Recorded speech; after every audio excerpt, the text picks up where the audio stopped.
स्वतः समालोचक ज्यांनी बनवला, ज्यांनी घडवला तो निलेश पवार अर्थात संदीप कदम सरांनी दिलेला एक समालोचक आहे आणि 12वा खेळाडूला समालोचक त्यांनी बनवलं। पहा एक मला वाटतं एक खेळाडू आणि तदनंतर एक अंपायर म्हणून जो काय प्रवास सुरू झाला सचिन सावंत सरांचा तो देखील संदीप कदम सरांनी करून दिला। एक व्यक्ती अशी की घाटकोपरभर सातत्याने मॅक्सी विकायची, परंतु आज स्वतः पंच म्हणून आहेत। जर का ते का पंच म्हणून आहेत त्याच्या पाठीमागे देखील सर संदीप कदम सरच आहेत, ही बाब विसरून चालता का म्हणे।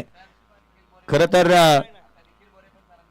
जे काही मला वाटतं पुणे जिल्ह्यामध्ये आता तुम्ही खडकवासला प्रीमियर लीग पाहता, संपूर्ण आयोजन समिती ही संपूर्ण संदीप कदम सरांच्या नेतृत्वाखालचीच आहे। आज ही बाईक तुम्हाला पाहायला मिळते, ही संपूर्ण जी मात्र स्वर्गीय अंकुश पाटील प्रतिष्ठानच्या अनुषंगाने आलेली आहे, परंतु ती देखील सर संदीप कदम सरांच्या मित्रांनी दिलेली आहे। आघाडीची जोडी मैदानाच्या दिशेने निघाली आहे। खूप काही गोष्टी आहेत ज्या मात्र ज्याची चर्चा सातत्याने होते। मला आठवतं निलेश पवार हा 12वा खेळाडू म्हणून 311 साठी पाहायला मिळायचा, कधी 12वा कधी 13वा कधी मॅनेजर, परंतु तो निलेश पवार आज तुम्हाला समालोचक म्हणून तुम्ही ऐकताय।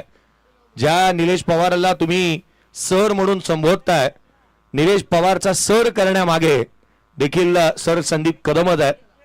लक्ष आहे एक ते केवळ 37 37 रनचं टार्गेट आहे। थोड्या वेळापूर्वी चर्चा होत होती की अरविंद तुडीलकरच्या नाश्त्याला पुरतील का धावा, परंतु मॅच बदलते, वेळ बदलते, वेळ आणि काळ बदलायला वेळ लागत नाही।